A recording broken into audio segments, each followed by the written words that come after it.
Hi, how you doing? This is Jim Drugenti with GamingBolt.com, and I'm here with Parker with the Square Enix team, who's worked on Final Fantasy XIII-2. And I'm just going to ask you a couple questions. Is that all right? Absolutely. All right.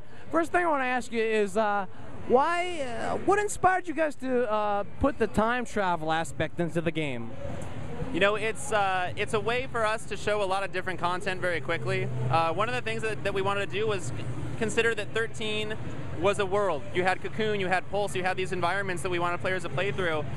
And in making a sequel, ultimately you're going to be playing through the same world. We're not going to invent some brand new world where we want players to still experience Cocoon and Pulse, but now in different ways. So using time travel, using kind of these different presentations of the same environment, we're able to kind of let players see familiar locations. They can recognize certain things, but they're not going to reproduce content or identical content. They'll kind of get a new look at what Brussia looked like, you know, maybe after the change that happened in 13, or other locations that they'll want to remember, but play differently now.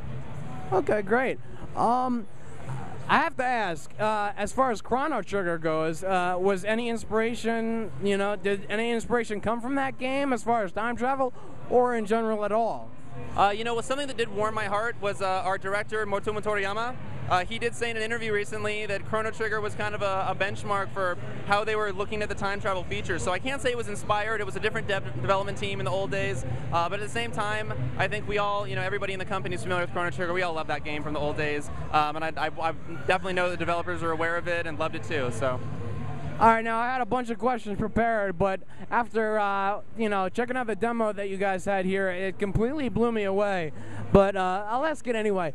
As far as how open and and how linear the game is, how could you compare it to past Final Fantasy games as far as how open the game is? Because I did notice in the demo it was a lot more open than maybe any other Final Fantasy games. But if you had to compare it to another Final Fantasy games as far as how open it is, well, which one would it be? I mean, I think it's up there. I think 7 was always a benchmark for us in kind of getting the player into the story early, putting them through somewhat of a linear process in the first few hours, but then letting it broaden from there. And I think that kind of standard that we've set is something that we can repeat. I think XIII-2 actually, in a lot of ways, is more open. You have so much more ability to go back and forth throughout the game. Historia Crux really gives you access to a lot of content very early on. But yeah, I like to think that 7 was kind of that benchmark that we look at, and this game may even take it a few steps further in that regard. All right. Now, as far as Final Fantasy sequels goes, I'm sure you're aware of, that they have been, they've gotten mixed reviews, maybe even not so great, reviews.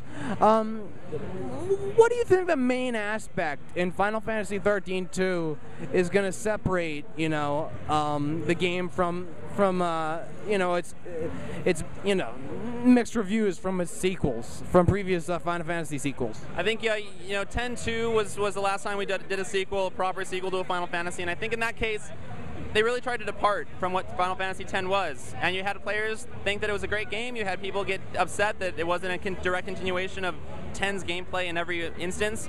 So what we try to do with XIII-2, I think, is not to make a complete departure. I think ultimately 13 at its core was a great game, and we wanted to take what was good about it and just extend. And so you've got all these new features in there. You've got the way that you move through it. You've got the monsters coming into your party. You have all these different additions that we made that do change the way it plays quite a bit, but at its heart it's still Final Fantasy XIII. And I think hopefully anybody who enjoyed 13, or even people who had some qualms about it, are going to get into this one now and see that it's got all the good stuff, and hopefully kind of does away with the things that polarized or that may have upset some people.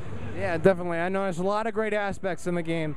Now, as far as characters, new characters maybe coming into the Final Fantasy XIII-2, or old characters, can you comment on that? Like old characters as far as, have they changed, or new characters coming into this franchise? There's absolutely going to be a mix of both. One of your main characters throughout the game's Noel, who's brand new. So he's joined Sarah, who's returning, but In 13, she was a non-playable character. Now she's fully playable. So we're trying to make returns now. We've already shown Hope, but not young Hope that you remember from 13. We've got an adult version of Hope now that's been appearing in some recent trailers. So yeah, we're trying to bring back some personalities. Some of them will look like you remember. Lightning, for example, is mostly the same, but her costume's very different. There's a reason for that. So we want that familiarity to come back, but at the same time, we got some new personalities we're throwing in there. The bad guy that you've seen just show up recently in trailers, he's all new, and he's got a ton of backstory that we're going to explain. Okay, cool. What is the biggest feature in Final Fantasy XIII-2 that you think Final Fantasy fans are going to look forward to? Flexibility. I think the ability to see the story. If you want to just run through and just see how the story turns and twists as it goes, you can do that. But if you want to take time and kind of explore around and find a little town and talk to NPCs, I think that's what players may have felt was missing from 13, and that's what we're trying to bring back in full. Yeah, I agree, actually. Now, what about people that are not fans of Final Fantasy? What do you think is an aspect that'll kind of draw them to the series? Is it the same thing? I think it's more about the presentation, and I think everything we try to do with 13 in terms of presentation and cinematic has been upgraded here. Cinematic action is a way that you're adding quick time events and kind of quick little cutscenes in mid-battle through major boss battles that I think are going to draw people that may have seen Final Fantasy as kind of turn-based and slow, and we're really trying to improve the pace. I think the paradigm system in 13 went a long way towards doing that, towards kind of upping the ante and bringing the pace a little quicker and a little more action-oriented, but some of the new features now, cinematic action, we're trying to just add more to that and make it even more impressive and visually dynamic. It definitely was impressive. Cinematics and being able to interact during those cinematics was very, very impressive. Now, I do want to ask you, as far as DLC goes, how far after the release of the game can we expect some DLC for the game? We have some pre-order items that have already been announced through GameStop and Amazon, so those will naturally be activated on day one. So there will be some DLC items that you'll have right at launch. They'll kind of maybe add a little bit to the game. Got a costume, a boss battle that you can get immediately. For the bigger stuff, we've already announced we've got a whole DLC package lined up. The bigger stuff, we want players to experience the game, to play through it, kind of see everything, and then we can release some things that'll expand from there. So it'll kind of be ongoing post-launch, but we'll have some things immediately available for you. Okay, cool. Sounds good. Now, as far as multiple endings in the game, will there be multiple endings? Yes, there are.